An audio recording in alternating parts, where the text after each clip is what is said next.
чакыра турган, Алла арам кылган чеги бул. Ошон үчүн иншалла Алладан коркуп, азабынан коркуп күнөөнү таштайлы. Таштасак бизде кооздук келет. Даражасы көтөрүлөт. Күнөөнү таштаганга эң күчтүү себептердин бири Алланын касрат зикр, көп зикир кылуу. Адам көп зикир кылып, өзүнө жүрөгүндө иманын бекемдеп, күнөөдөн сактанганга, күнөөдөн качканга, күнөөнү таштаганга, буда алхамдулилlah таала кувватул имания, имандын күчүн берет. Кайсын себебинен? Касрат зикр. Ошон үчүн зикирди көп кылган адам Алла тааланын сүйүүсүндө калат, Аллага жакын дагы болот. Башка адамдардан даражасы бийик дагы болот. Күнөөдөн сактанганга дагы буга күч кубат пайда болот. Кабырга азабы барганда, кабырдын азабынан сактай турган амалдардын зикирден өткөн амал жок деген. Ошон үчүн биздин темабыз дагы минан навафил каулия ал-иксар мин зикрилlah. Алла тааланы көп зикир кылуу. Алла тилди берди. Ва алламахул баян.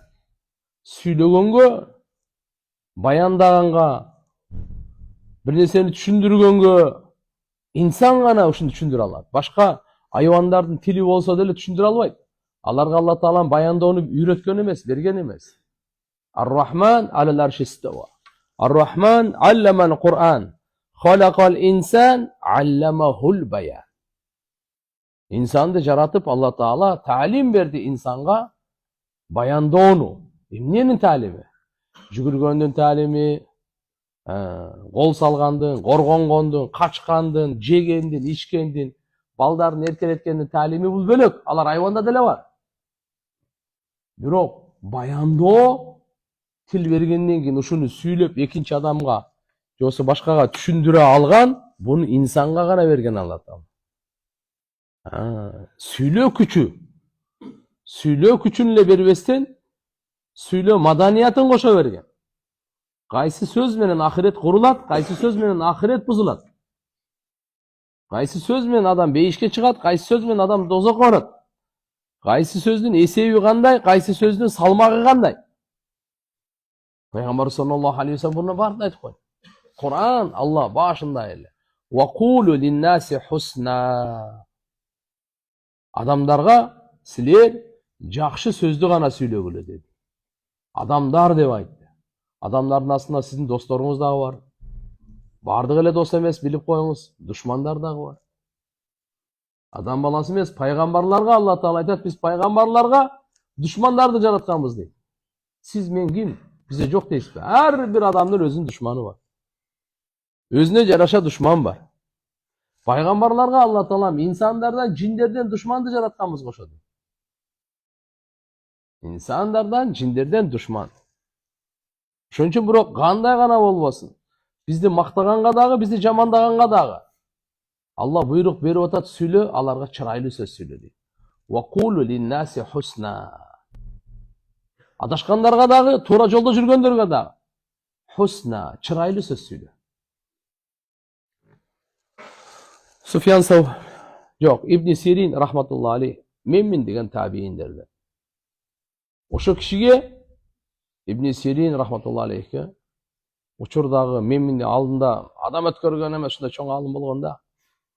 Анан мажлисинде, ушундай илим мажлисинде туура эмес акыйдадагы, бузуку акыйдадагы, ишенимдеги адамдар да катышат экен да.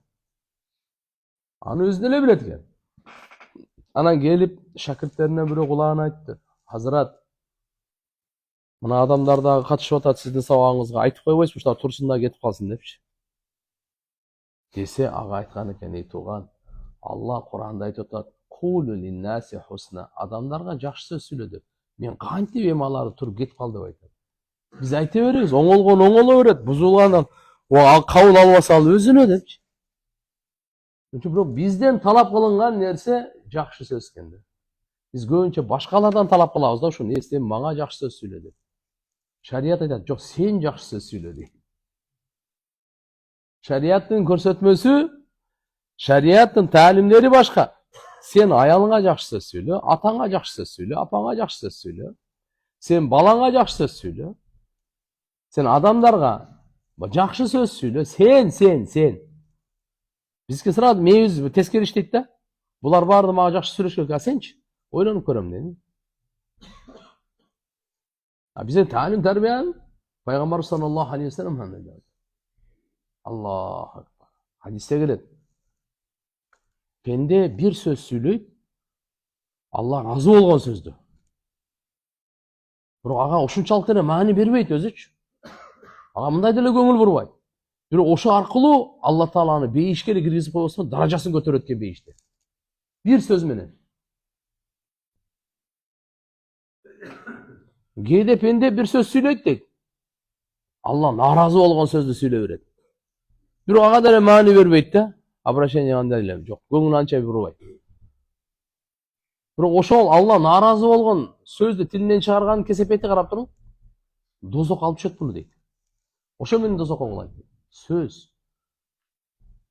Ошон үчүн алхамдулилла азыркы айткандай биз тилибизди жакшы сөздөрдү сүйлөткөнгө адаттантыртайлы, көндүрөйлү, ошону сүйлөттүрөйлү. Жаман сөз чыгайын дегенде ойлонуп туруп сүйлөбөй эле коелу. Сообун ала беребиз. Жаман сөз сүйлөгөндөн тег эле койсок сообун алат экен. Кутулат экенбиз. Жаман нерселердин кутасы. Дененин ар бир мүчөсү күн сайын тилге кайрылат экен да. Til sen tüz bol, biz tüz bolobuz. Sen kıyışıysan barımız çatakta. Şunun için mınaki demağızdağı minen nevafile kavliye. Emi sözlerin en ulusu kaysı? Dörtö degen. Subhanallah, elhamdülillah, la ilahe illallah, Allahu akbar. Tildi uşuğa göndüreyli, en birinci. Subhanallah, elhamdülillah, la ilahe illallah, Allahu akbar. Bul alamdагы эң улуу сөздөр ушу болгон, кыямат күнгө чейин ушул. Буга бир да сөз тең келбейт, таразаланбайт, салыштырылбайт. Жакындабайт бул сөздөрдүн касиетине, улуулугуна, нуруна, сырына, кереметине, соопторуна башка бир да сөз жакындабайт. Хадистерде келет, бул сөздөр периштелердин зикири дейт. Periştelerin zikri. Dünyada kança til var, kança söz var. Bardığın bilirsen en ulusu şu. Subhanallah, elhamdülillah, la ilahe illallah, Allahu akbar. Bunu aytkan sayın Allah'ın muhabbeti artık köpeyet. Aytkan sayın Allah Teala'nın süyüsü köpeyet. Aytkan sayın жүрөк tazalanat. Aytkan sayın sizin özünüzdün ahiretteki bankınızda toplanat bu. Bunday sözden aytayım. Bunu Peygamber sallallahu aleyhi ve sellem bakiyat-ı salihat deb aytkan. Tübölüktü siz menen kalıuçu salih amal uşul. Sizden hiç kaçan ajırabayt. Bir jol ayttınız mı sizde kaldı, püttü. Tübölükke kalat uşul. Bunu hiç kim tartıp ala almayt. Hiç kim tartıp ala almayt. Bu imandı, bu zikirdi. Sizde niye hiç kim tartıp ala almayt? O ilimdi. Sizde niye hiç kim tartıp ala almayt? Baylığınızda alıp koyuşu mümkün. Baylık ketet. Uçurda. Den soğuk dele ketet. Can dele ketet uçurda. Birok adamın imanı bitmeydi buna. Adamın zikri bu ibadeti getmeydi. Şunun için inşallah mınalardı pende uşu sözler menen jaratуучусу Allah Taalaga jakındap turат. Bir jol aytsanız oşogo jaraşa, 10 jol aytsanız oşogo, 100 jolu, 1000 jol aytsanız oşogo jaraşa. Oşon üçün Kur'an-ı Kerim'de köp zikir kılınla degen buyruklar gelet da. Peygamberimizin hadisinde dağı köp zikir kılınla depçi. Niçin köp? San etibarga alınat, san eski alınat. Mesela 1000 jolu. Şu azırak kılıp koysan bolabı? Jok. 100 jol. Azırak kılsan bolabı? Jok. 33 jol mesela. Namazdan keyin 33 jol dedi. Azırak jok. Demek aytırsa bu sandar jönököy emes. Egerde san şariatыбызda bir etibarga alınbagan, eski alınbagan nerse болгондо, anda Allah Taala Ya eyyuhellezine amanu zkurullaha zikran katira. Ey imandolар, көп zikir qilinglar deb. Zakirinalloha kasira va zakirat deb Allah maqtamoq emas.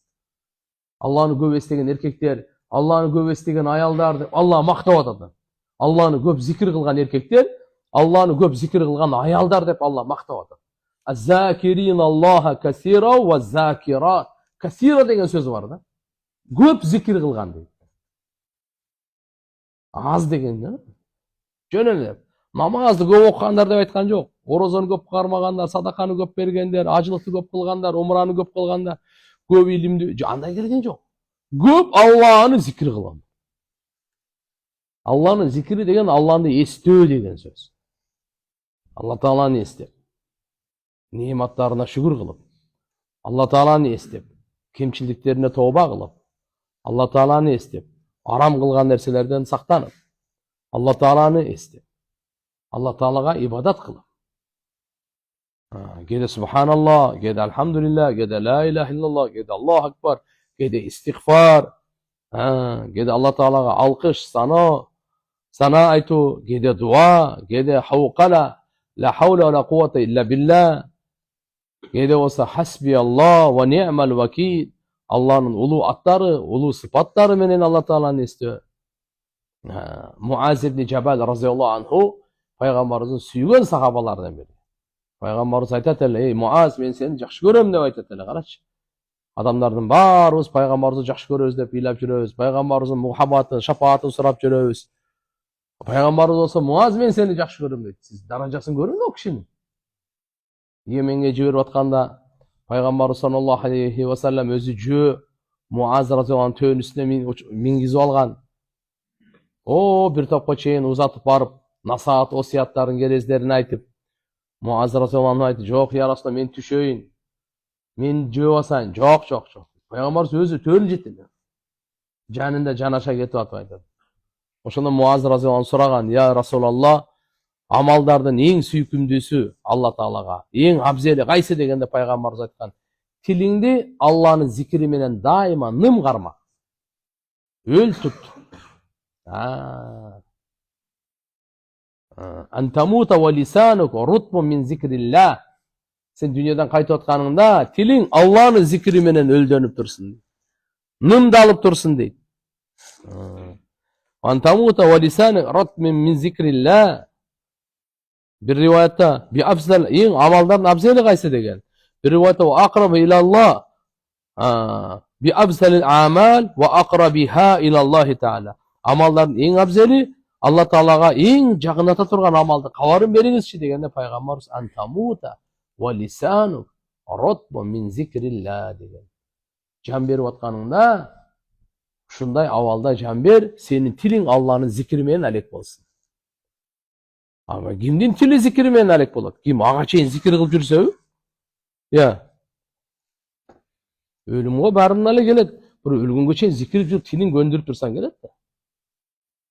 Til deyim, niye menen dünyada alektendirgen bolsoңуз, саардан кече көндүргөн болсоңуз, жан чыгып атканда ошол эле чыгат тилден. Постоянно сөккөндү үйрөнсөң, жаның чыгып атканда сөгүп эле өлөсүң да. Бол, башка нерсең жок сенин. Бирөөнү постоянно каргап эле жүрсөң, каргап. Erkekler көбүнчө сөгөт, аялдар көбүнчө каргайт. Каргаган бойдон дүйнөдөн өлөт. Тоба кылайлы, сөккөндөн дагы, каргагандан да. Бул окуя мурда укчу электе айтылган эле. Ушундай бир Ташкентте дейт, биринчи дүйнөдөн өткөн экен дейт. Өмүрү бою базарда ушу экөөсү бир сом деп айтылат аймы? İktası bir soru. Şimdi көп неме кылып эле. Дүйнөдө кайтканда ошол сөздү кайталап калып да. Бул эми любой жерде, Кыргызстанда деле, башка жерде деле болушу мүмкүн. Тилине эмне көндүргөн болсоң, өлүп атканда ошол эле чыгат аны. Саартан кечке дүйнөнү мактаса, өлүп атканда саартан кечке дүйнө мактаган бойдон өлөт эле. Үчүн алхамдулилlah, тилибизди машалла оға көндіріп жүрегіңізді нұрлайлы. Пайғамбарымыз айтқан жөнөкөй нерсе емес. Алла өзі айтады. Фадкуруни адкуркум. Сілер мені естегіле, мен сілерді естеп тұрам. Allah'ını istep turadi. Tirmizide rivayet kelet. Abu Said Hudri razıyallahu anhudan Peygamber sallallahu aleyhi ve sellem'den soralınğanda adamlardan pendelerden darajası kıyamet günü en abzeli ulusu kim bolat dedi. Suile ayyul ibad afdal darajatan indallah yevmen kıyama. Peygamberimiz cevap verdi. Addakirun Allah'a kasira. Allah'ını köp zikir kılgan darajası en büyük bolat dedi. Şunun için inşallah biz her bir mınau saatimiz, minutamiz, sekundamiz ötüp atat. Saatimiz, minuta, sekundamız, yaşabız azayıp atat. Bekir söz men alektenip kalbaylı da. Anan ökünüçkö batıp, kaygırıp hay bolup kalbaylı. Bir alım Abdülaziz İbni Abi Ravat degan rahmatullahi aleyh bolganda. Bul kişi İmam Abu Hanifa rahmatullahi aleyh menen zamandaş bolgan. Şu kişi öte çoğun alım bolgan. Bu kişi tavaf kılıp Kaaba'nı 7 jol tegerengenden keyin 2 rekat namaz okuydu da. Oşo 2 rekat namaz tavaftın akısı vacip bolot da. Eң жакшысы Макам Ибрахим деп коет. Ибрахим пайгамбардын путунун изи бар, ошонун артында окуш керек да. Ошол жерде окуп, дуа кылып отурсам, артымдан бирөө дуа кылып атат дейт. Мындай эми кулак салып каласың да кээде. Уксам, укмуш дуа кылды дейт да. Мага аябай жакты дейт. 4 нерсени сурады дейт. Канча нерсени? 4 нерсени сурады. Сразу жаттап алдым дейт. Birincisi, Allahumma farriqni lima halaqtani lahu. Ya Allah. Meni qaysi maqsad uchun jaratsan, o'shoga meni boshotib qo'y. Allohdan so'rab o'tadi. Ne deb? Ya Allah, meni qaysi maqsadga jaratsan, o'shoga meni ne qilib qo'y? Bosh qilib qo'yma. O'shoga boshotib qo'y meni. ولا تشغلني بما تكلفتني له. Meni moynumdagi jo'q narsega meni alektendirtpe. Meni moynumdagi mildet emas narsega meni alektendirtpe. Oşo meni moynumdagi jo'q narsa men alektenip jashab bitib arqaga ahiretke borib qolmayman. Ya Allah, meni qaysi maqsad uchun jaratsan, o'shoga meni boshotib qo'y. Men o'shoni qilayin. Sen aldın organların, yaşap bitip baratat. İkincisi, üçüncüsü. وَلَا تَحْرِمْنِي وَأَنَا أَسْأَلُ. Ya Allah, men senin sorap jatam o, meni qorgaltırma. Sorabasam o başka gep. Senin sorap jatam meni ya Allah. Kajetimi sen bilesin. Kajetimi sorap atam, meni qorgaltırma. Boş kaytarma meni. وَلَا تُعَذِّبْنِي وَأَنَا أَسْتَغْفِرُ. Meni ya Allah azaptama, men senin geçirim sorap atam mı? Men senin ya Allah geçirim sorap atam. Geçirim sorap atsam da şu bayağı orus aytkan durgoy diyorlar.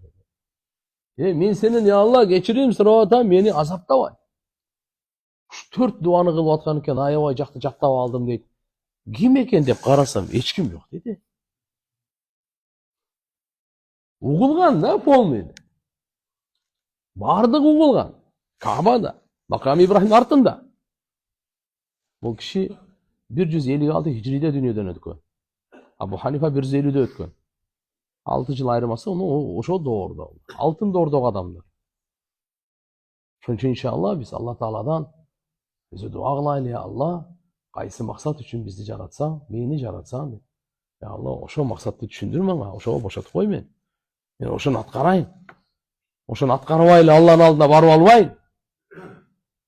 Qaysı nerse benim moynumda millet emes, mende жоқ nerse oşoga meni alektendirbe. Oşoga alektenip negizgi bagıtты unutup kalıp, negizgi milletті unutup kalıp sen aldığına barıp albayın. Ya Allah, dünya ahirette kajetlerim toltura, seni sorap atam, meni kurgaltırma. Ya Allah, men seni geçirim sorap atam, günökörmün, moynuma alamın günömdü. Sen beni azaptama. Kur'an'da Allah Teala aytып koygan. وَمَا كَانَ اللّٰهُ لِيُعَذِّبَهُمْ وَأَنْتَ فِيهِمْ وَمَا كَانَ اللّٰهُ مُعَذِّبَهُمْ وَهُمْ يَسْتَغْفِرُونَ. Ey Muhammed sallallahu aleyhi ve sellem, sen bolup durupçu Allah al kavimdi azaptabay. Peygamberimiz özü bolsa bir kavimdin arasında, kavimdin arasında Ошо коомдо канча күнөө болсун, Алла Таала азаптабайт. Пайгамбарыбыз айтат, сен болгондо сен барсың, все азаптабайт. А пайгамбарыбыз өтүп кетти. Экинчиси, Алла азаптоочу эмес, эгерде коом истигфар кылып турса, Алладан кечирим сурап турса, бир эл, Алла Таала аларды азаптабайт. Кечирим эле сурап турса, азаптабайт. Hazret Ali разияллаху анху айтат, Алланын азабынан кутула турган, корголо турган жай пана тилей турган жай экөө болгон. Бири пайгамбар саллаллаху алейхи ва саллям, экинчиси истигфар. Бири кетти, экинчиси бар. Бөлүк Кыргызстан эмеге чейин бар? Кыямат күнгө чейин бар. Ошон үчүн айтат, "Ва хум ястагфирун, ва ма кана Аллаху муаддибахум, ва хум ястагфирун." Истигфар жөнөкөй нерсе эмес. Адам кээдечи Кудай сактасын. Күнөө кыла берет, ойлой берет да, ушинтип кете берет окшойт депчи. Алла бир кармайт, сен 70 жыл жыргаганың 7 секундта жок болот. 70 жыл кутурганың 7 секундта жок болот. Просто жаралганыңа бушайман болуп кетесиң. Жаралганыңа бушайман болуп кетесиң. Көзүң ачып атат Алла субханаху ва таала. Бу аламдын кожоюну Алла Таала, мен сиз эмес да, биз конокпуз да. Келдик да, же мурунтан барсынбы? Бизге ушундай түйүлө берет экен. Эзелтен бери келаткандай элечи. Вообще ушул жакта калып кала тургандай эле түйүлө. Андай эмес. Келдиң, пайдалан, көр, ич, же, жырга, оңол, бузулба, анын акырын кетип кал. Ахиретин куруп кетип кал. Буяка келдиңби дүйнөгө? Все, ахиретин куруп кет. Ошон үчүн келдиң эле. Буякта алаксып, Алла Таала бул жерге алып келет. Кичине байлыкты берет, кичине бийликти берет, мүмкүнчүлүктөрдү берет. Алла карап көрөт, сынайт. Кандай мамиле кылат экен? Болсо алтын деле Алланыкы, жер деле Алланыкы. Бардык Алланыкы. Бир аалым айтат да. Бу дүйнө бир таң кала турган үй дейт да. Дүйнөгө келгенде бардык эчтекеси жок келет. Эчтекеси жок келет. Келип ар бир нерсесин талашышат дагы, таштап эчтекеси жок кетип калат. Таң калыштуу үй дейт да. Эчтекеси жок келет дагы, ар бир нерсени талашышат. Дагы бардыгын таштап унчукпай, эчтекеси жок кетип калат дейт. Мынакей. Ошондор ошон үчүн барыбыз көбүрөөк зикир кылайлы. Ахиретибизди куруп алайлы, ушул жерден куруп алайлы. Сен үчүн сенин ахиретиңди эч ким курбайт. Билип кой, ачык айтып кой. Эч ким сага күйбөйт, өзүң күйгөндөй сага эч ким күйбөйт. Пайгамбар күйөт эле. Пайгамбар. Сиз канчалык өзүңүзгө боорукер болсоңуз, андан да боорукерирээк пайгамбар болот, Пайгамбар ата-энеден дагы боорукер райымдуу. Алла андан да боорукер райымдуу. Ан-набию аула бил муъминин мин анфусихим. Адамдар өзүңүзгө канча боорукерсиз, пайгамбар андан дагы боорукер. Ошон үчүн иншалла тилибизди көп зикирге көндүрөйлү. Аны айтайлычы, субханаллах. Эгерде ушунун маанисинче кичине эске алып айта турган болсоңуз, Аллаху акбар. Маанисине көңүл бурбай айтсаңыз деле сообу күчтүү. Ошондо деле шайтанды талкалайт булчу. Ошондо деле караңгылыкты талкалайт. Ошондо деле Аллага жакындатат. Маанисин түшүнбөсөңүз деле. Эми ойлоп көрсөңүз, маанисин түшүнүп айтсаңыз каяка барасыз? Каяка жетесиз? Бул мааниси Алла бардык айыптан таза. Субханаллах. Мааниси кандай экен? Алла бардык айыптан таза. Аруу зат. Тазалыгында чек жок. Жаралганга вообще окшош эмес. Жаралгандын сыпаттарынан бардыгынан таза. Бардык айыптан, бардык кемчилдиктен, бардык жетишпестиктен Алла субханаху ва таала таза, аруу зат. Субханаллахнын мааниси ушул. Я Алла, сен ушунчалык тазасың, тазалығында чек жоқ. Тазалығында не жоқ? Чек жоқ. Аллахның баяласы жоқ, Аллахның аялы жоқ, Аллахның қызы жоқ. Лейса камислихи шей. Алла бір дағы нәрсеге ұқсас емес. Махлуққа ұқсас емес Алла. Аллахның сыпаты, Аллахның заты, Аллахның құдіреті. Аллах. Альхамдулилля. Альхамдулиллахның мәнісі бардық мақтау Аллаға болсын. Кімге? Аллаға таандық. Мақтау Аллаға таандық. Алқыш сана Аллаға таандық. Бардық мақтау Аллаға болсын. Алланы мақтау алсаң деле ал мақтауға лайық. Альхамдулилля деп бардық сыфаты камал. Кемел жетішкен сыпаттардың бардығы толығы менен Аллада. Жашоо берүүчү. Там бересің қандай жашоо береді. Өлім берүүчү. Өң берүүчү. Жүректі соқтыруучу. Жаратуучу. Үлгүсүз жаратуучу. Жараткан Алла субханалла. Ырыскы берүүчү. Керемет. Иззат берүүчү. Куткаруучу, сактоочу, дуалар кабыл кылуучу, угуучу, көрүүчү, билүүчү. Жакын, узак эмес. Аллаху акбар. Аллага мактоо. Альхамдулиллахи роббил аламин. Шунча дайым альхамдулилля. Кандай болса альхамдулилля. İnsan kılıp jarattыбы? Alhamdulillah. Müslüman kılıp jarattыбы? İşi alhamdulillah. Amalga tevfik berdi? Dağı alhamdulillah. Tuğanlar, tilibizden daim alhamdulillah, alhamdulillah manisi kандай eкен? Бардық мақтоо? Аллаға таандық. Аллаға таандық. Аллаху акбар, Алла улуу. Улуулугунда чек жок. Канча улуу? Улуулугунда чек жок. Алладан башка барды махлук ушунчалык кичинекей жагына көз сала турган болсоң, кичинекей жагында чек жок.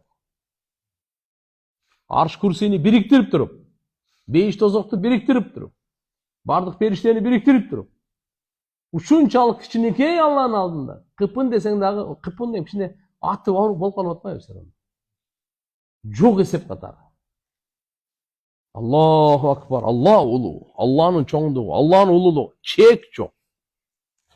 Ла илаха иллаллах. Жүрөктү арнаганга бир Алладан башка эч ким лайык эмес. Сыйынганга, кажетти айтканга, муктаждыкты айтканга, ибадат кылганга, сураганга, таянганга, ишенгенге, тобокел кылып ишти тапшырганга бир Алладан башка эч ким лайык эмес. Çünkü inşallah mına olar. Эгерде маанилерин эске алып туруп зикир кыла турган болсок, таптакыр башкача. Абу Хурайра разыяллаху анху риваят бар.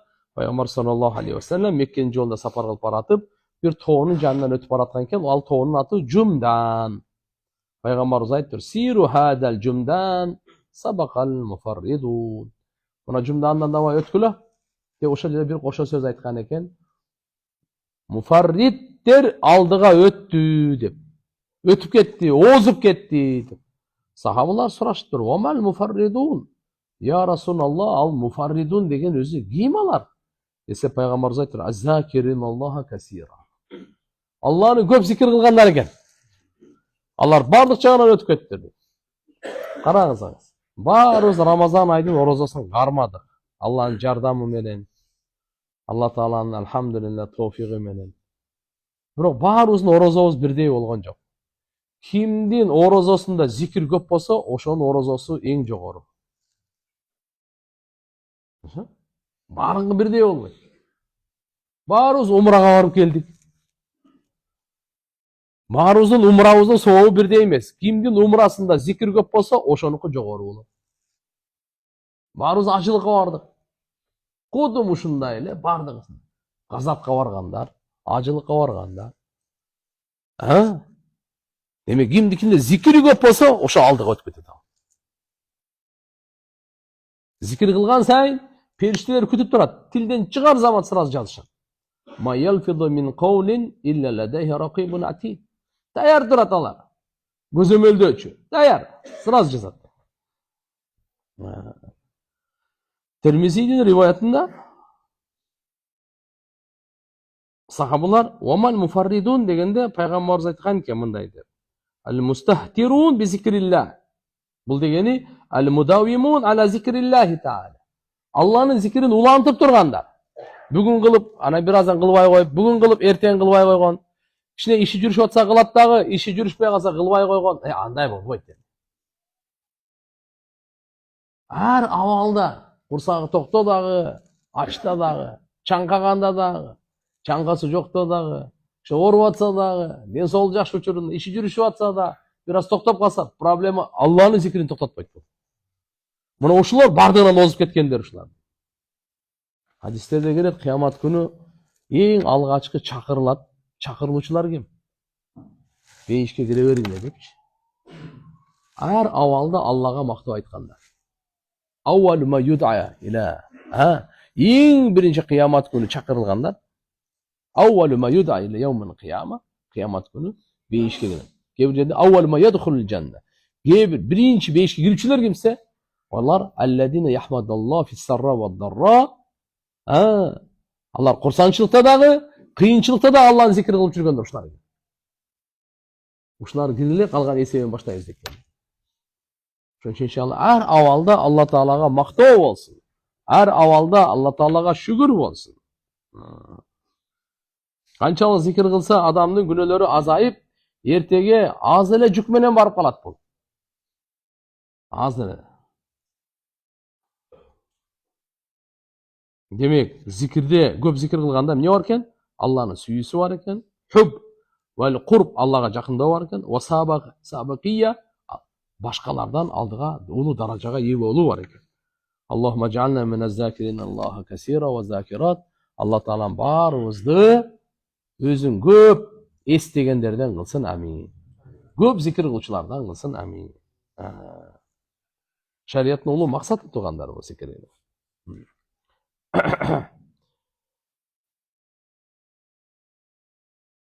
Риваятта келет, пайгамбар саллаллаху алейхи ва саллям күн сайын 100 жол истигфар кылат эле дейт. Ибн Умар разияллаху анху айткан, кунна науд ли Расулилlah саллаллаху алейхи ва саллям фил маджлис вахид 100 марра якул рабби гфирли ва туб алейя иннака антат таввабур рахим. Пайгамбарыбыз бир маджлисте дейт, мындай санап коет элек, канча жол зикир кылат экен. Бир маджлисте рабби гфирли ва туб алейя иннака антат таввабур рахим деген зикирди 100 жол айтып коет. Бир маджлисте. Айша энебиз айтат, кана ядкуруллаха фи кулли ахяни. Пайгамбар саллаллаху алейхи ва саллям Алла Тааланы бардык абалда зикир кылат. Бардык абалда эстеп турат. Кээ бир алымдарыбыз айтканы, ажатканага кирип чыкканда гуфронака, я Алла сенен кечирим сурайын деп чыгат. Эмне үчүн кечирим сурап атат? Мен ичинде бир күнөө кылды. Ошончо убакыт Алланы зикир кылбай калган үчүн Алла Тааладан кечирим сурап атат. Я Алла кечирип кой. Ажатканада тил менен зикир кылса болбойт, жүрөк менен зикир кылса болот. Не менен?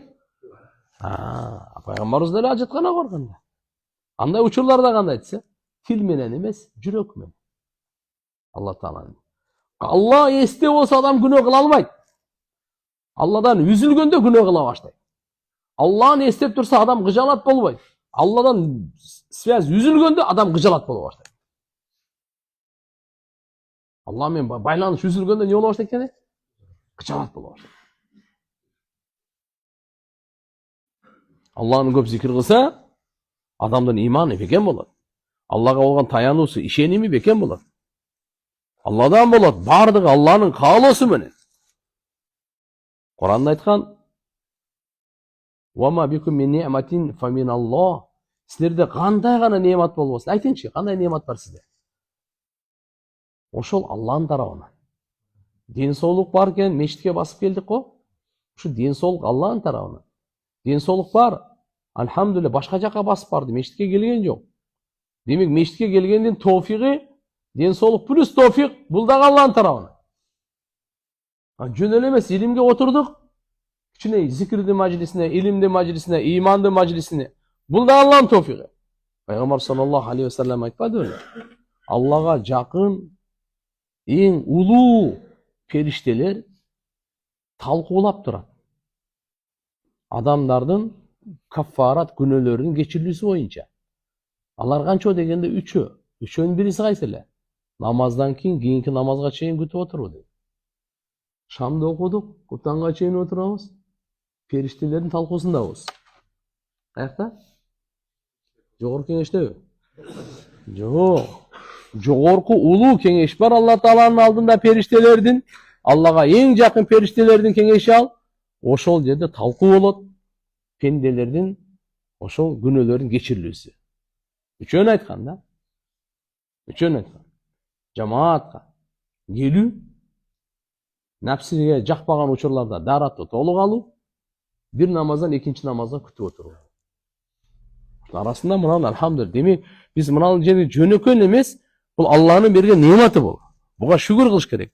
Ар бир жакшылык Алланын тарабынан шүгүр кылат. Сыноо келет ар бир тарап Алладан. Ва ма асаба ми мусибатин илля би идинилlah. Кандай гана мусибат келбесин, ал Алланын каалоосуз келбейт экен. Кичине тиш оорубу, ич оорубу, баш оорубу, сынообу, кандай гана болбосун, Алла субханаху ва таала каалоосу берет. Ошон үчүн иншалла биздин тилибизде дайыма Алланын зикри, Алла Таалага шүгүр. Пайгамбарыбыз күн сайын 100 жол истигфар кылат. Бир хадисте келет: لا إله إلا الله وحده لا شريك له له الملك وله الحمد يحيي ويميت بيده الخير وهو على كل شيء قدير. 100 жол айтат dedi. Bağımdat namazdan keyin. Dubur salatul gada kana yawmaydin min afdal ahli al-ard amalan. Kim bağımdattan keyin uşu zikirde 100 жол айтса, жер üstünde gıvır etken insanın en abzeli uşul bolat. Kim 100 айтса, же 100'den көп айтса, al bölök diyor. Kim 100'de aytılgan nes bolsa, номер 1 uşu. Yer betinde. İlla man qala misla ma qal, au zada ala ma qal. Kim oşonçalık aytsa, janına göbrak aytsa, anda bölök kep deydi. Bir hadiste gelet Peygamber sallallahu aleyhi ve sellem aytkan: "Man salla aleyye kulle yevm 100 marra." Kim bana gün sayın 100 jolu salavat aytsa, qadallahu lehu 100 haja. Allah anın 100 kajetini bitiret deydi. Ve ketebe lehu baraat minen nifak ve baraat minen nar. Allah ağa münafıklıktan taza, dozoktan kutuldu degeni jasat deydi. 100 jol salavat aytsa, 100 kajetiniz bitir. Münafıklıktan taza. Dozok otundan kutuldu degeni jasat deydi. Salavat kanday? Allahümme salli ala seyyidina Muhammed. Aytınız ki, Allahümme salli ala seyyidina Muhammed. Kim bir günde 100 jol aytsa, Allah subhanahu wa ta'ala anın jayın beyişten gösterdi. Rivayatta gelir. Man salli aleyye fi yevm 1000 marra. 1000 jol aytsa. Kim bana 1000 jol bir günde salavat aytsa, lam yamut hatta yara maq'adahu minel cennet. Beyişten özünü ordun görmeyince dünyadan ötmekti. Büröөнү кайсы капкакта нерсени мактап, бирөөнү сындап, жамандап, анан көрүп мына ишти кылайлы.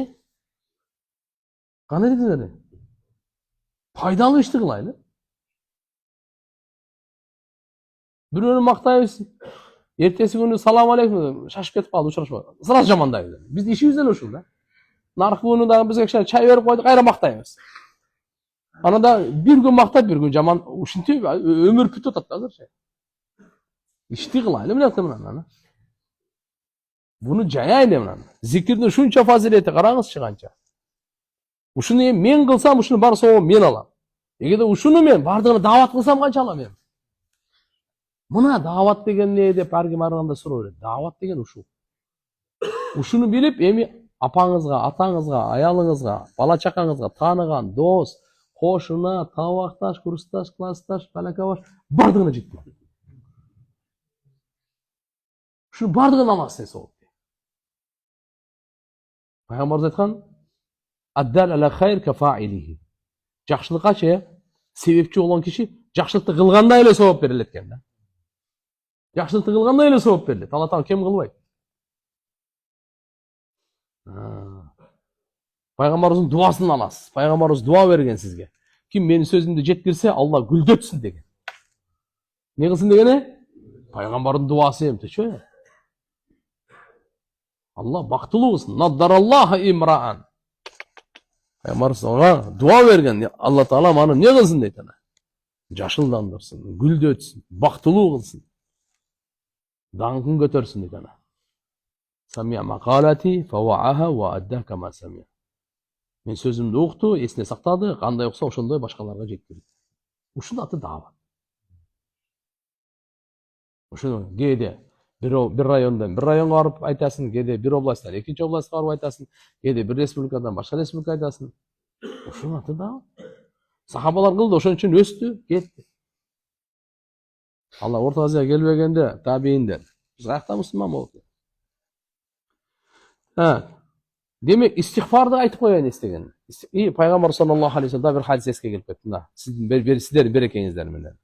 Kim gün batağardan aldın 100 жолу subhanallah dese, gün batağardan aldın, gün çıgardan aldın. Ne kötü gelip de?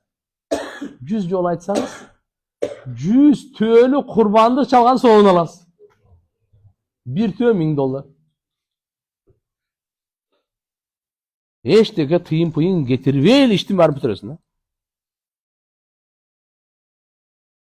Kim 100 жолу elhamdülillah deyip durgan olsa, gün batağardan aldın, gün çıgardan aldın.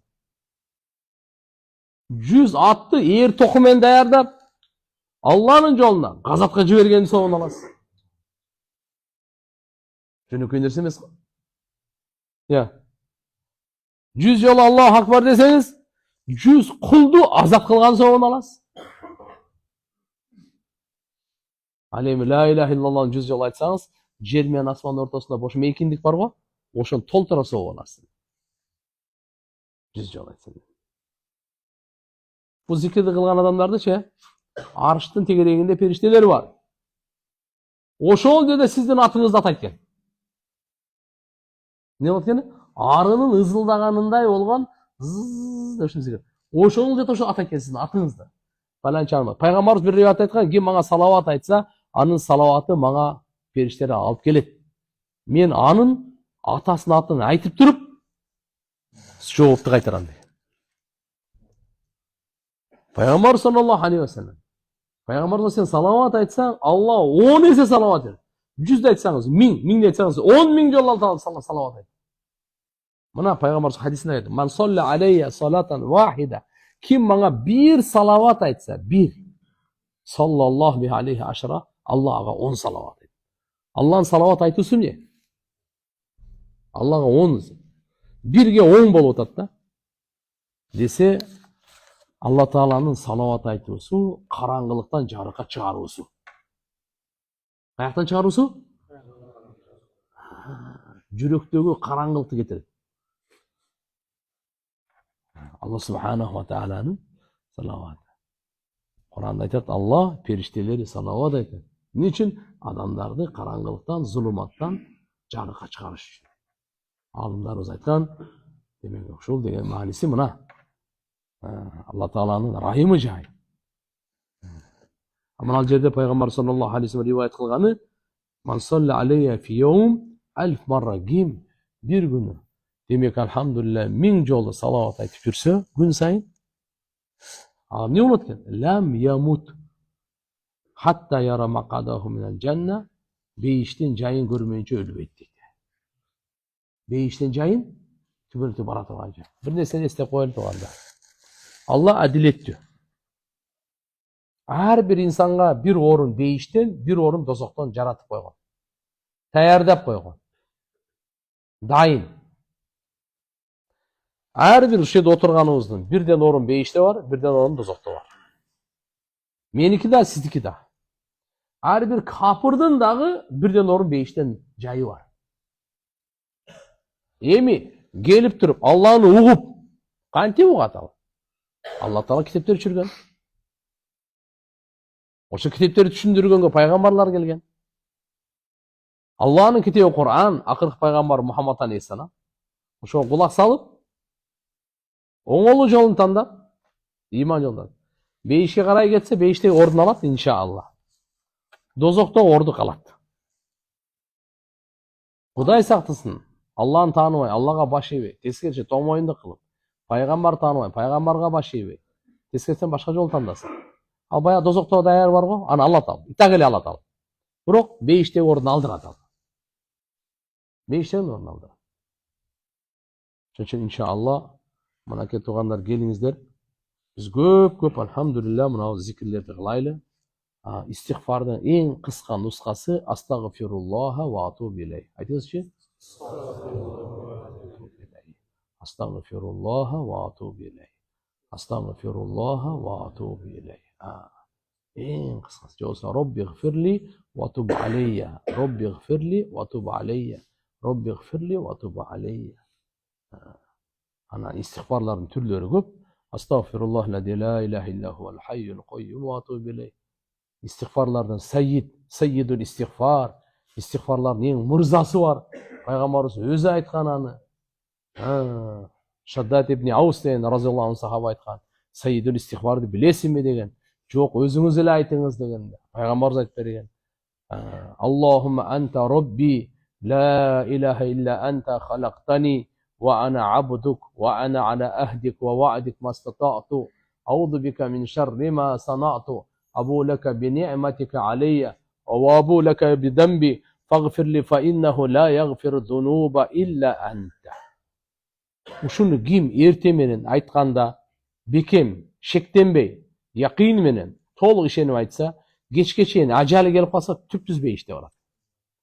Кечинде айтты, ишеним менен, якын менен, таң атканга чейин ажалы келип калса, дүйнөдөн кетсе түп түзбөй иште.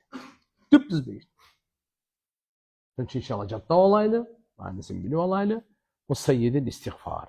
İstiğfarlardan mırzası, en ulusu. Azırkı aytkan istiğfar. Bukhari şerifte gelip tuğanlar. Şunun için inşallah, şunu biz elhamdülillah jattap alaylı dağı. Sağır bir jol aytmamız. Sizden bir akşa sorup otağı. Ya, bir жерге barıp geldi otağı. Jol, dağıratı yok da aytip koyup. Ya, meşke gelmeyle aytip koyup. Jatıp alıp aytip koyup.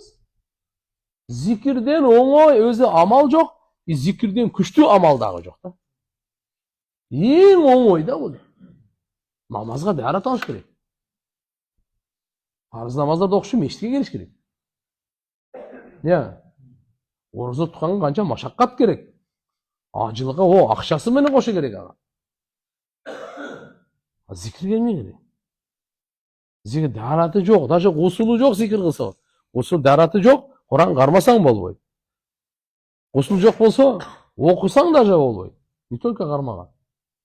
Zikirgeçi. Pardon. Kıblan karabay, tokmak yetosun, bu yaktan zikir kılıp ketip.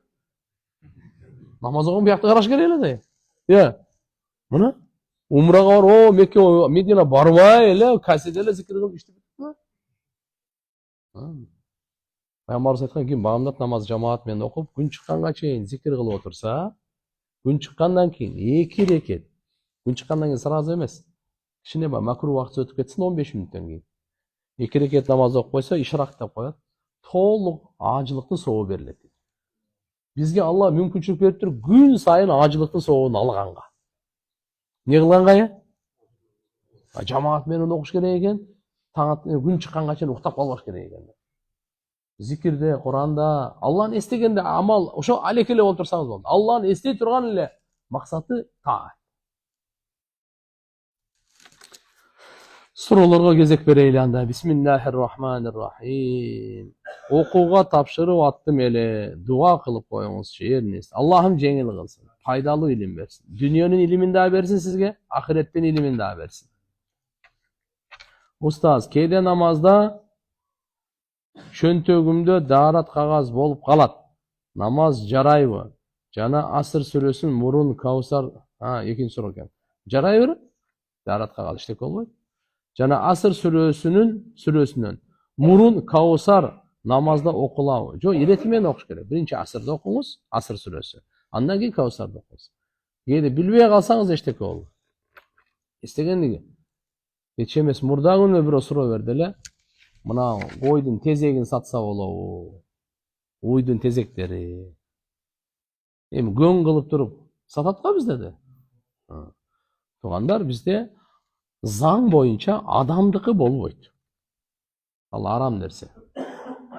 Бирок азыркы мына төө дейсизби, уй дейсизби, кой дейсизби, эчки дейсизби, буларды ошо көң кылып сатса болот. Чүнкү акчасы адал. Уруксат. Бизде фик китептерде толтура. Бизде ошоло канча бир 99-жылы окусак керек эле Канзу Дакаик деген китеп бар, мына бир 25 жыл мурда. Вот ошол жерде ачык эле айткан. Адамдын ошо заңын болбойт ал саткан. Бирок эменин болсо мынакей атын эле тезектерди сатса болот. Кээде аны болсо мындай кургатып, көң кылып, себеп пайдаланып атпайбы да? Пайдаланат да. Ысыйт адам. Биз айылда көбүнчө билесиздер, мынакей эмеге жагат эле, тандырга. Наоборот, онуку жакшы ысып неме болот, туурабы? Кээде мына жөнүндө удобрение катары деле сатат да. Бир тилешке, бир неме кылып туруп эле, жерди семиртиш үчүн. Проблема жок, боло берет. Ошо сатса акчага болот да. Ошондой эле мисалы чөжө тооктордун деле ошонун өзүнө өрнөрүн аларды же сатса болот, как удобрение, проблема жок. Балагатка канча жаштан жетет? Эми ар кандай? Адамдын табияты, жерге, адамдын өзүнө каралат да. Уул бала, кыз балдар эртерээк жетилет. Балага караганда. Эми бул түшүркөп жана ошондой кыздын жана уул баланын эркектин мисалы белгилери келе баштаганда, уруктук чыгып мисалы, вот ошол жерде балагат башталат. Обязательно мисалы бир мынанча мынча деп айта албайт эч ким. Болжолду кылып айтып койгон кыздардыкы, мисалы карап, 9 балдардыкы, 12 деп ошо мурунку дорлордо. Бирок азыркыда анан эми көбүнчө мына медиктер жана башкалар ушинтип айтат. Анда азыр андай ал жылдар ал неме жетиле элек дейт да. Мүмкүн. Себеп дегенде азыр мурункуларга карап, мурункулар аябай эле эрте жетилчү бир учурларда 9 жаштагы, андан да мурда жетилген учурлар мисалы. Азыр мисалы акырын заманга мүмкүн азыр 13-14 балдар, 15 жосо кыз балдар болсо 10-11, 12 кыскасы бирок шариаттын негизги баягы стандарты ал бала адамдын ошол өзүнө карап туруп да. Ал жерде точно мисалы айтылган эмес. 13-14 деп. Ар кимдики ар кандай да. Эгерде мисалы билинбесе, ал анда уул баланы 15 деп эсептеп туруп, ошо намаздарды ошо окуп, орозоларды алып кете берет. 15тен ар бул жагынан билинбей калсага чейин чыга элек болсо. Вот так. Жолдошум малдарга өтө корс. Койлор кууп козусун карабай койсо, канжалата уруп жата албай турган кылып тик байлап коет. Астагфирулла. Канча айтам, адам эмес бул, мал десем деле түшүнбөйт. Жо туугандар. Алла субхана ва таала бизге мына мал мүлктү берди кордош үчүн эмес да. Пайдаланыш үчүн. Бул деле мухаббатты карайт. Бул деле алхамдулилlah. Бирок андай зулумдук кылбаш керек. Бул зулумдук кылган болбойт. Ислам динде зулумдук арам. Мейли инсанга болсун, адамга, же болбосо айванга айырмасы жок арам. Даже мен силерге айтып берейин ата. Абу Дауд шарифте болсо керек хадис келет да. Пайгамбар саллаллаху алейхи ва саллям аттын үстүндө отуруп алып сүйлөшкөндөн тыюу салган. Мен дагы отурам, сиз дагы отурасыз, экөөбүз аттын үстүндө сүйлөшүп отурабыз. Бул ат сизге мага отургуч эмес экен да. Отуруп алып сүйлөшкүлөчү. Түшкүлө да сүйлөшкүлө. Эмнеге? Аттын акысы бар экен. Укугун сакташ. Пайгамбар деген Алланын укугун айтат, адамдардын укугун айтат, айвандардын укугун айтат. Бирок экөө бастырып кетип атсак, токмоко, анда сүйлөшүп кете берет экен. Ал жака бастырып кетип атасың, бул жака бастырып кетип, боло берет. Жок, токтотуп коюп, сүйлөшө берип, семишке чагып үстүндө отура берген, болбойт ал. Түшө. Бекер сен кресону тапкан экенсиң, түш. Мына пайгамбар саллаллаху алейхи ва саллям. Субханаллах. Бир жолу пайгамбар саллаллаху алейхи ва саллям хадис айтканда, караңыз. Бир зынакор аял Бани Исраилден экен. Зынакор. Күн ысыкта жолдо өтүп баратса аябай чаңкаган экен. Бир ит жатыптыр, ал дагы чаңкаган, тили салаңдап чыгып калган. Жанында кудук бар экен. Сууга түшүп, өзү суу ичиптир. Анан чыкса, ошо ит жатат. Бечара ушуга райымы келиптир да, боору бар экен анан. Ушул өзүнүн платок жолугун алып, галошто суу алып туруп анан ушу итке суу берген экен. Алла ушу кылган ишин баалап, күнөөсүн кечирип бейишке киргизген экен. Болсо зынакор, итке ырайым кылып атат. Кой, эми адал го эми итке караганда. Муну тепкилеп, андай кыла берген болбойт, жакшы эмес ал. Пайгамбар саллаллаху алейхи вассалам айткан. Мындай деген. Боору бар жандыкка, жаныбарга ырайымдуулук кылганыңыз үчүн садаканы сого берди. Ырайымдуулук кылганыңыз үчүн. Мейли мышык болсун, мейли ит болсун. Ошого иншалла ырайымдуулук кылган. Ошого да сооп берди. Биздин динибиз тоокторго кандай мамиле кылганды. Белиби? Ит, кой, айвандарга кандай мамиле кылганды да үйрөттү. Пайгамбар саллаллаху алейхи вассалам бир жолу Мединанын өтүп баратса бир бакта бир төө ыйлап аткан экен. Анан келип туруп, пайгамбар мойнуна мындай сыласа, кулагынын түбүнө сыласа, унчукпай калып анан ыйлап арызданган экен пайгамбарыбыз. Пайгамбар айтты, мынанын ээси киме десе, бир жаш жигит чыккан экен, мен деп, бергел деп айтат. Бул мына ыйлап арызданып атат. Мага азыраак чөп берет, жем суу берет, көбүрөөк иштетет. Сен андай кылба деди. Сен андай кылба, зулумдук кылба. Булар бечаралар сүйлөй албайт. Өзүнүн кыйналганын айта албайт сизгечи. Ошон үчүн пайгамбарыбыз айткан, сүйлөй албаган жаныбарлардын укугу боюнча Алладан коркула деген. Кимден коркула? Алладан коркула. Булар айта албайт экенде. Мен кече температура болдум, уйкум келбей түндө кыйналдым, бүгүн кантип жүгүрөм деп айта албайт экенде. Че айта алам? Айта албайт экенде. Мен ичим ооруп атат эле, боорум ооруп атат эле. Бөйрөгүм ооруп атат, мени кысылып атат. Алар айтып бизге Кудашо айтып айта алат экенбиз да.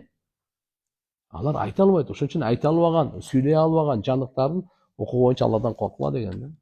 Ошон үчүн мындай кылып жөн эле малдарга мындай мамиле кылган болбойт. Кудай сактасын. Былтырлар как раз эстеп кеттим. Бирөө бир карышкырды өлтүрүптүр дагы, асып коюптур дагы ит менен талаткан. Видеосу мага жөнөттү. Меккеде эле. Аябай мындай эме кылып мыкачылантырып өлтүрүп атат да. Бизгечи даже ушундай жырткычтарды өлтүргөндө дагычы азаптап өлтүргөнгө уруксат жок бизде. Шариятыбыз уруксат бербейт. Түшүндүңүзбү? Азаптап өлтүргөнгө уруксат бербейт. Жөн эле өлтүрүп коеюн мисалы. Мейли ошончо коюңдун ишин жарды жана башка. Анда жырткычтарды атса болот. Аякта меге түл, күш, шакал, толтура немелери бар. Мейли карышкыр немелер. Бирок аны азыркындай чала өлүк кылып, асып коюп, арганда итке талаттырып, анан ар жерин кесип, андай болбойт. Жөн эле өлтүрүп коюн. Азаптап неме кылганга болот. Шариятыбыз уруксат бербейт. Экинчи аялды никесине алганда махр кандай болот? Кандай болот? Кандай сүйлөш ошондой эле болот? Махр ар бир мусулман аялдын акысы. Экөөнүн ортосунда келишим болот. Канча махрга?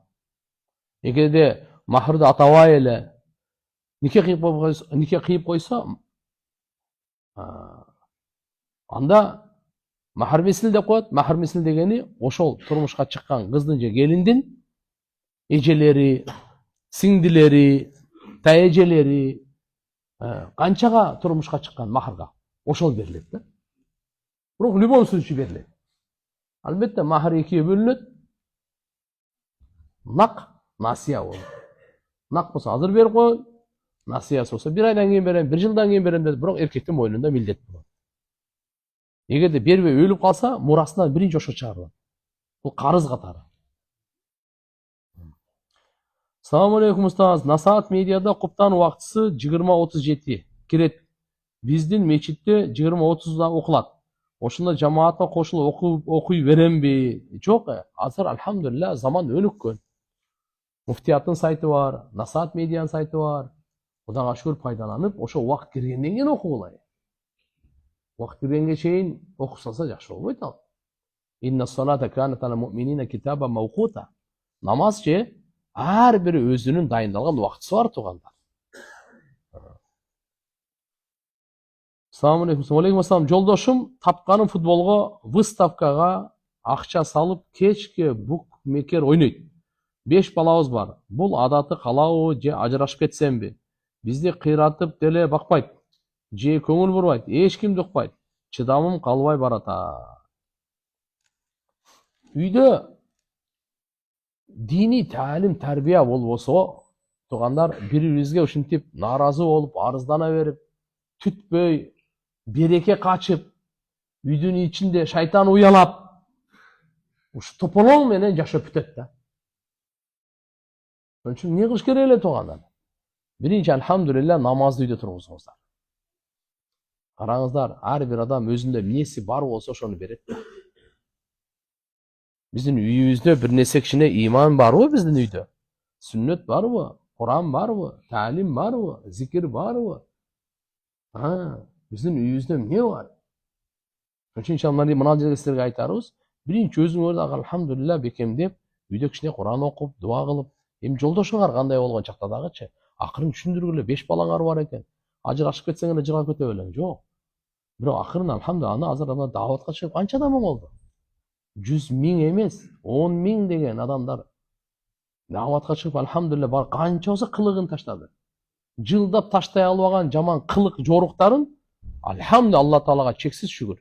Аллахын жолуна чыгып 3 күнгө барып, 40 күнгө барып, узагыраак 4 айга барып, деп мына окшогон кылыктардын баардыгын таштап.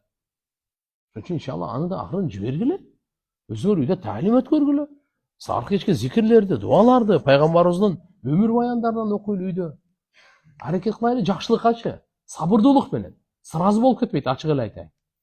Бирок альхамдулилля сиздин ихласыңыз, көз жашыңыз, постоянный кылып турган истикаматыңыз мына ушу сөзсүз таасир этет. Күйөөңүз келгенде жакшынакай кылып, аркадан анан көңүлү, настроениясы жакшы болгондо айтыңыз. Мына балдардын кийим кечесине акча керек, тамак ашын караңыз, сиздин мойнуңузда милдет да депчи. Эркектин мойнунда угуп алыңыз, милдет. Кече эле мен түндөсү саат кечинде анча уйкум келбей туруп калдым да, бир 3тө окуганым, окуям айтып берейин да. Китептен как раз китабы нафакат деп коет, нафака. Аял бала чаканы камсыздоо. Тамак аш, кийим кече, турак жай менен. Ушул күйөөнүн мойнунда милдет болот. Сен буга мен сен курсагың тойгозуп атам деп айткангачы милдеттенгенге акың жок. Сен мойнунда важип итак кылышың керек эле ал. Вот ошого карап туруңуз да, ушуга сизгечи сооп берилет. Сиз башка адамдарга садака кылгандан көрүп, биринчи үй бүлөңүзгө садака кылың. Үй бүлөңүзгө садака кылың. Пайгамбарыбыз бир хадис айткан, бир кулга, бир жетимге, ошо кулду азат кылганга акча сарптаган, жетимге, бир кембагалга, же үй бүлөгө кайсынысында ошо берген сооп турат дегенде үй бүлөгө дейт. Ал мойнуңуздагы милдет тууган. Ошон үчүн иншалла мына нерселердин баардыгы жойгонго имандын күчү жакшы амалдар керек. Мисалы багымдаттын 2 рекет парзын окуганда биринчи кол байлап сана окулат. Ал эми 2 рекет сүннөт намазында сана окулат. Сүннөт, нафил бардык намаздарда кол байлоо дуасы сана окулат. Албетте, багымдаттыкында кош айтып койдуңуз, багымдаттын 2 рекет сүннөтү биринчи окулат, анан фарзы окулат. Демек башталганда, кол байлаганда Аллаху акбар деп ниет кылып баштап кол байлагандан кийин субханак Аллахума окулат. Устаз, мышык ит багып бизнес кылса болобу? Аларга да зекет берүү керекпи? Мышык ит багып сатсаңыз, акча болот. Адал. Мышык саттыңыз, акча болобу? Болот. Ит саттыңыз, күчүктөрдү саттыңыз болот. Бирок хадистерде иттин акчасы, зынакордун акчасы, көз ачыктын тапкан акчалары адал эмес деген. Иттин саткандан акчасы адал эмес. Ал кайсы дегенде анан бизде Ханафи мазхабта болот. Ал кайсы ит? Кутурган иттики болбойт. Кандай иттики болбойт? Кутурган итти сатып акчасын алып койсоң, болбойт ал. Түшүндүңүзбү? Анан көргөн жерде жөнөкөй, машалла, иттер болсо, кутурган эмес, ала болот. Muhammed sallallahu aleyhi ve sellem'din көп аялы болгон дешет. Канча аялы болгон? Жана 9 жаштагы кызды алган дегени чынбы? Толугураак маалымат берип кое аласыз? Пайгамбарыбыз sallallahu aleyhi ve sellem'га чейин адамдар жүздөгөн аялдарды кармап келген. Сулайман пайгамбарларда, ага чейинки доорлордо күн катары, аял катары. Биздин шариятыбыз ислам дини альхамдулилля карап туруп, үйлөнгүлө, бала чакалуу болгула деп кызыктырган. Бирок эгерде 2-ни, 3-тү багалам дей турган болсоң 4кө чейин уруксат берген. Бардын кажеттерин бүтүрүп, адилеттүүлүктү катуу шарт койгон. Пайгамбарыбыз саллаллаху алейхи вассаламга бул эмес эле. Пайгамбарыбыздын бир учурда дүйнөдөн кайтып атканда 9 жубайы болгон. 9 жубайы болгон. Бирок мынаны караңыздар, кээ бирлер ушинтип айтат, пайгамбар көп аялдуу алып, пайгамбарыбыз токтоп тур. Пайгамбарыбыз 25 жашында, 40 жашындагы Хадиша энебизге үйлөнгөндө буну эмне дейсиң? Пайгамбарыбыз ошол көп аялды алганы качан башталган? 53 жаштан ары башталган. 53 жашта эмне азыр? 25 жаш каякта жүрөт, 53 жашканда. Логикага салып эле сүйлөшөлү, мен шариятты айтпай эле турайын. Пайгамбар саллаллаху алейхи вассалам алам дей турган болсо, эми күч, сулуулук, акыл эсти вообще сөз жок. 25 жашында чекеден чертип ала турганбыз. Жок. Пайгамбар саллаллаху алейхи вассалам социалдык проблеманы чечүүнүн жолдорун көрсөтүп койгон. Жөн эле кумаргандыруу максат эмес. 9 жубайы, 9 медресе эле. Пайгамбар саллаллаху алейхи вассалам кыз алган бир гана Айша энебизди алган. Калган жубайлардын бардыгы күйөөсү өлүп калган, же ажырашкан, бала чакасы, жана башкасы. Жесир. Жөнөкөй эмес ал. Азыр кайтып атпайбынбы азыр? 9 жашында Айша энебизди алган. Ал убактарда, машалла, адамдардын күчү, адамдардын акылы, жетилгени, эски жеткен таптакыр бөлөк эле, азыркыга салыштырмалуу эмес. Адам атабыздын бою 30 метр болгон. Канча болгон дедим мен? Канча бу? 10 этаж да, 10 этажды билесиңби? Келет да элестетсең. 60 зира. 30-33 метр деп айтылат да. Азыркы пайгамбарыбыз айтты, адам атаңардын бою ошол эми. Бирок азыр кыямат күнгө чейин эми кыскарып кете берет. Эмне кете берет? Будан 100 жыл мурда адамдардын бою башкача эле. 200 жыл мурда, 300 жыл мурда, 400, 1000 жыл мурда, 2000 жыл мурда адамдардын башка эле. Сен ага салыштыра тургандай. Так. Бала эмизгенде дарат бузулабы? Эмизген сайын дарат алып туруш керекпи? Жок. Бузулбайт. Бала эмизгенде дарат бузулбайт. Сүт. Шарт кереги жок, дарат алып туруш кереги жок.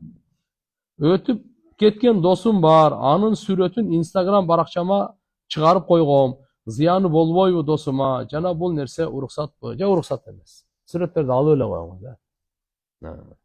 Пайгамбарыбыздын дининде ушундай. Экинчи аял тууралууда маалымат бериңчи. Биринчи аял кандай жол кылса болот? Кандай? Азыркы айттык, адилеттүүлүк. Адилеттүүлүк болбойбу? Кыла албайсызбы? Кийим кече, тамак аш, турак жайынан анда Алла Таала өзү айткан. Анда бирөө менен жетиштүү болгон. Менин орус досторумдун жанында баласы төрөлдү. Ошолор мени өкүл апа койгусу келип атат. Орусча айтканда крестная мама. Мен макул боло аламбы же шариятта туура келбей калат? Туура келбей калат. Тег эле коюңуз. Банкта ислам терезеси бар. Ошол жерде иштеген адалбы? Кээ бирлер айтышат, кой менен чочконун башын бир казанда кайнатканга барабар деп. Алла разы болсун. Эгерде сиз банкта иштебесеңиз, анда тег эле коюңуз. Эгерде банкта иштеп атсаңыз, ислам терезеси ачылган болсо, ошол жака өтүп кетиңиз. Боло берет. Нафил намаздарда жана сүннөт намаздардын ордуна каза намаз окуса болобу? Сообу болобу дейт.